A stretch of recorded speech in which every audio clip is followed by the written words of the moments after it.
Hey everyone, Angelo here, homeless filmmaker in LA, living in my car just short of 2 years now. Been a while since I've done one of these videos in my car. Been at the park so much. Unfortunate since I'm having to spend more money on gas going there, but it's not a lot more than I would have spent even if I stayed at a closer park that doesn't have porta potties, because then I'd have to spend a bunch more money on water bottles to urinate in, because the only bathroom, they just open it whenever. I saw the other morning, I was there at like 6:30 or 7 in the morning. The groundskeepers were working. A guy went to try and use it. It was locked. He said, "Hey, can you open it?" He opened it. So they just open it whenever. Sometimes it's open 4 hours, rarely 8. But anyways, it's a hassle to use and horrible setup. So what am I saying? And it's over a week now, feels like a year, without having been at Sunspace, the theater that the owner was letting me use it as an office to work on my laptop. It is closed now, like completely closed. Another business took it, I think, or I don't know, at least they locked their doors. And maybe they'll open somewhere else someday. I don't know what the owner's plans are, but it was really nice to let me use it for a while. And so now I've just been writing, and this is great to have. This plastic notebook clipboard is so great to have for my notebooks. I'm almost finished with this notebook, almost filled it up, and gonna move on to my next notebook soon. Dollar store's got a lot of all this good stuff. And I finally got a little backpack from Food Bank, because backpacks are pretty expensive. So I don't know if you can see this, whatever, but it's more comfortable to have this around my back than that bag I got with strings on it. And I would put a bunch of stuff in there, like water bottle and my clipboard and everything, and walk around the park, and it would just strain my shoulder and hurt it after a while. So it's nice to have a real backpack, even though it's kind of small, but it worked. It's comfortable, at least. But I've been trying to write as much as possible. That's basically what makes the day go by so quickly, to where I barely notice it. And I'm glad I just can do a lot. But with the stuff I'm writing, it's triggering more dissociative symptoms in me. And it doesn't help, not being able to sit down and watch movies. Those are kind of grounding and be in my old life. It's been nearly a year now. November, it was the day before Thanksgiving last year, so whatever, November 26th, 27th, when I had another anxiety attack. I had a relapse. I knew it was coming. It was bad, and it was really painful, and I've recovered so much, but I don't get it. Like, I'm still recovering. I do all the tips people say, and no hate to Jordan Hargrave or anyone else who teaches depersonalization-derealization coaching or courses, but they say, oh, people get cured with their courses. This doesn't cure me. And what they teach is basically, they say, this disorder, it's basically a fight or flight response in the body that's like made sort of in a semi-permanent state. It's not permanent, but feels that way, where it lasts a while, whereas normally you might get it maybe for a few minutes after something traumatic, like whatever, a car accident, a death, whatever, natural disaster that strikes quickly, like a huge fire or whatever, tornado. But for some people, they can get it for a month or longer, and that's considered having a diagnosis of depersonalization-derealization disorder. Let's call it DPDR. And been struggling with it for a year. It's got all kinds of symptoms, and I haven't talked about it in a while in a pre-filmed video. And people ask me questions about it. Look, I am not the person to ask questions about it. I do not have good answers. People ask me questions who have come down with it, and they're panicking, looking for help. Help yourself by going to someone who can answer them better than me. People are, because when they get it, I was the same way, I am the same way, always checking, oh, am I going to be cured? Is it going to be possible? Because it's so terrifying, it's so scary to get it.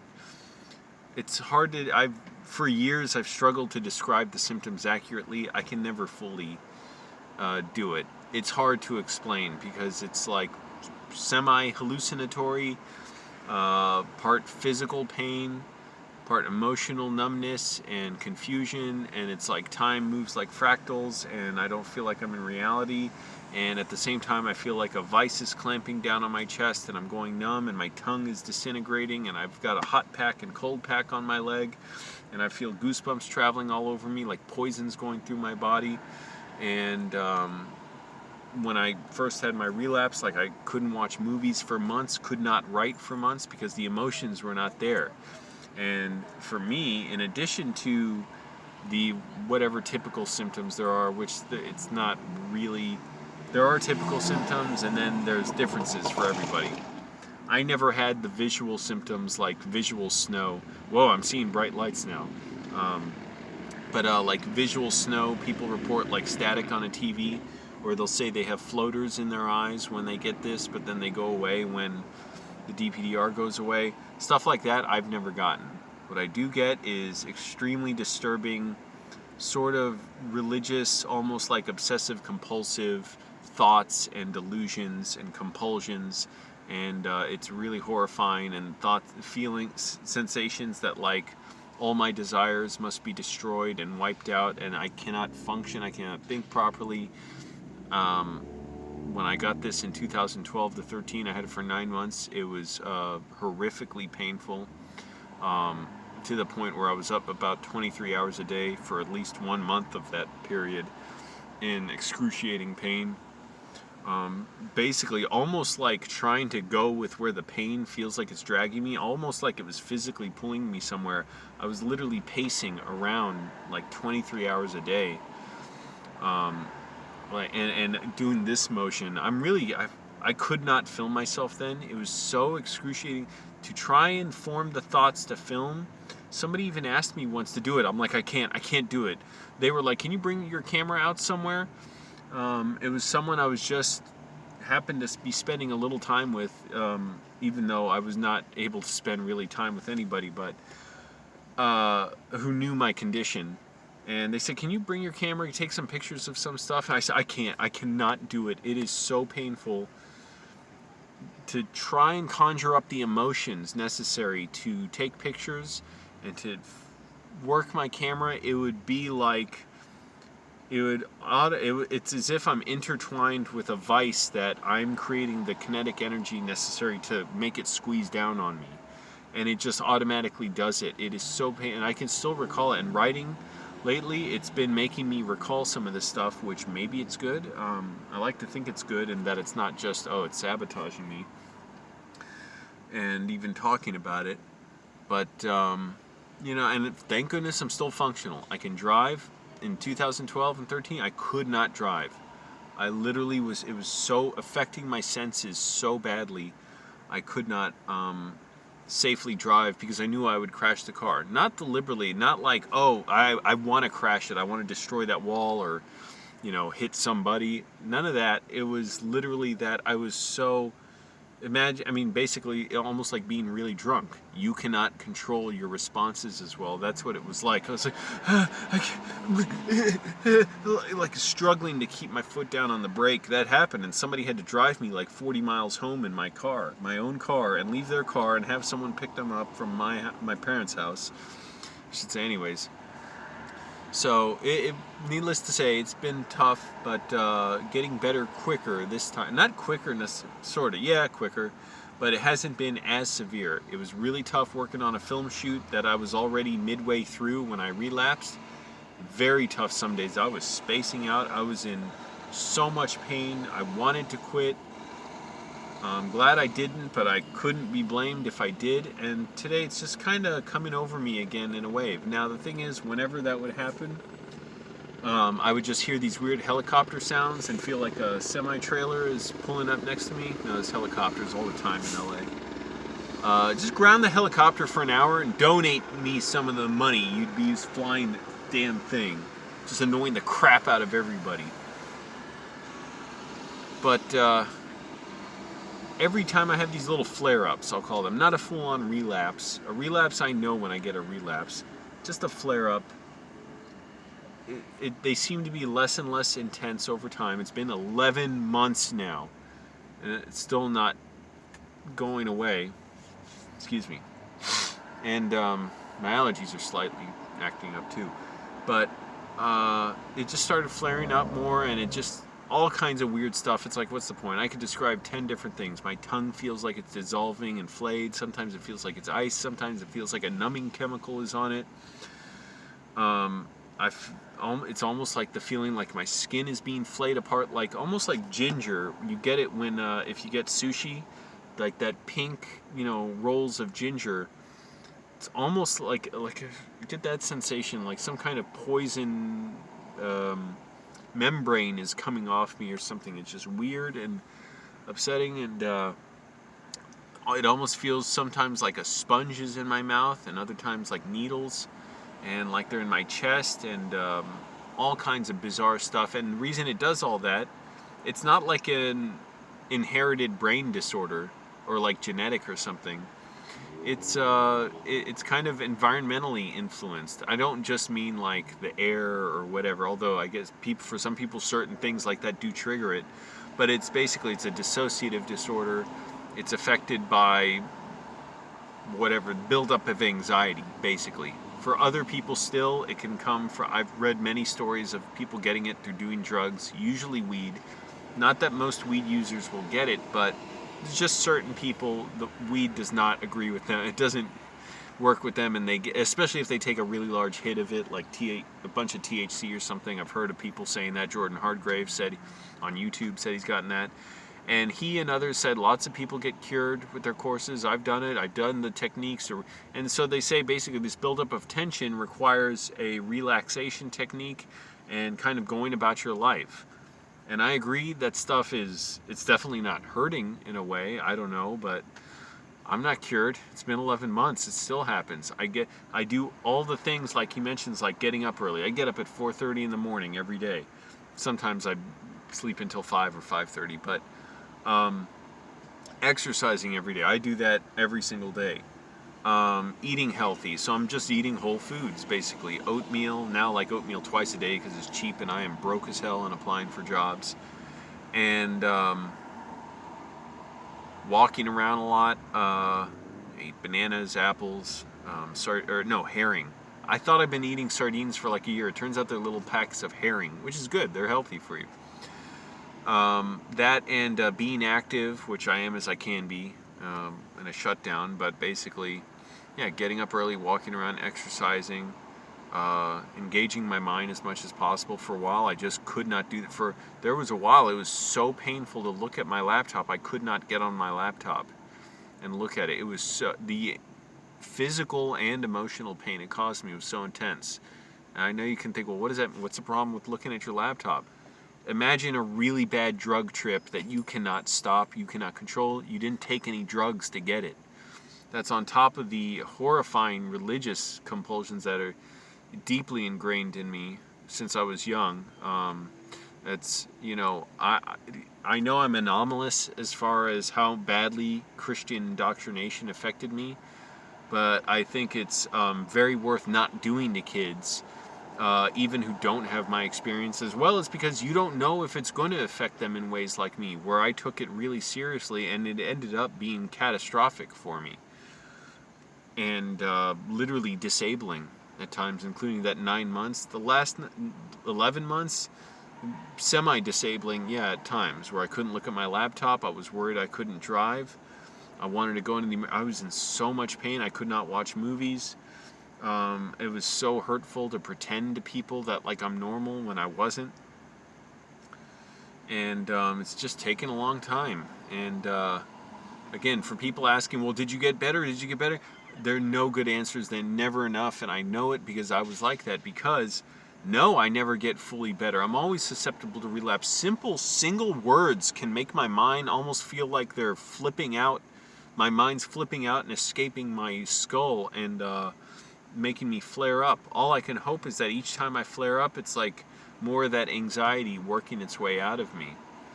And writing is great. it's so important to me, but I can't even think about certain emotionally charged topics without just getting dissociated. So, you know, it's horrifying and stuff, but and it feels like poison coursing through me, and yet nothing physically wrong, other than I do got to lose weight, and I have gained a bit of weight after losing some, and I gained a bunch in the last year, but you know, steadily just trying to keep going forward, lose it now, because that's another thing, I just don't like it. I don't feel like myself if I have more weight. And but yeah, there's nothing physical about it, and it's like it doesn't go away from me. It is intense and painful, and can feel like I'm being electrocuted in a way. I've been very mildly electrocuted before, like with the stun gun that I was just trying out, and the toaster once. So it's vaguely like that. Yes, it's not quite like an electric shock from an electrical outlet, but it's kind of like that, the weird sensations going through me. And it's like, like most people could never think going through this and, you know, thinking your identity can slip away one day. Now, granted, people's identities are badly affected by other things. If they get cancer, all of a sudden it's like, yeah, that now it's their life is totally upended if they have, you know, major treatment and stuff. But yeah, it doesn't get cured for me. It doesn't go away easily. I can go and I've been through years of therapy, go through months and months of exercise, of getting up early, of taking the time, even when it's painful for me. It literally causes me goosebumps now to talk about, but to clean my car, and it feels like almost like electrodes are being applied to my scalp. But all I can hope is this last flare-up, you know, they keep getting better, and how long is it going to take? Another 6 months, another 11 months? Just to get to kind of normal where it's not overwhelming like a lot. Last time I was sick, it was like 9 months before I was over it, able to function again. But it still took me like at least another year to kind of feel like myself. Because when you are not yourself for a year, it's like you're kind of, it's like, wow, what do I do now? Like my identity, my interest, my desires were like coming back. They were all kind of there, but they're all kind of fuzzy, like through this fog or through this membrane that I had to gradually clear away and penetrate to make strong connections and be grounded again. And the pandemic isn't helping that, but I'm finding ways, you know, I'm writing. But yeah, certain thoughts, they all of a sudden inflate in my brain like a bubble that just is horrifying, and it's like you can't panic about them. I just have to be loose and relax and just let them go through me. But yeah, it's intense, and even now it feels like a hot pack is on my leg, but that feeling is getting weaker and weaker, because getting this dissociative disorder affects my senses and my nerves, and the feeling of like poison in my mouth is getting better over time. Now it feels like soap is in there, and it feels like ice was just in my mouth. So that's what it's like to be homeless right now, and looking for jobs. Thank goodness I can apply to them, and I know I'd be able to function without freaking out. And having a dissociative disorder, and specifically Depersonalization-Derealization disorder. So going to keep writing, keep doing stuff. Hopefully it just keeps working its way through me. And I always, a lot of times, dissociate with new experiences, and then I kind of get used to them. So it would be good if I could really get back into my life like what I was doing before, but that's okay, and it's always terrifying. It's always a challenge. I remember it was scary in the months leading up to my last relapse. I could sort of feel it coming sometimes, and when it did, it was horrific. I'm like, great, horrible. I'm here in LA by myself, living in my car. I was going after my dream, and now it feels totally lost. And the worst part, in a way, I didn't want people to know, even though I made videos right away. I felt like such a failure for people knowing and thinking, oh my goodness, they're gonna think I'm just some loser, like, oh, what happened to Angelo, you know, he got lost, he got sick, and who knows. And that was like the scary, in a way, was the scariest part. Obviously the physical symptoms were bad. Alright, well, just gotta keep working through it, keep going through it, and not freak out, which even talking about it makes me want to do so bad. So gotta calm down. And sleep well. That's another important thing for DPDR sufferers. And when I don't sleep as well, that can make me dissociate a lot more.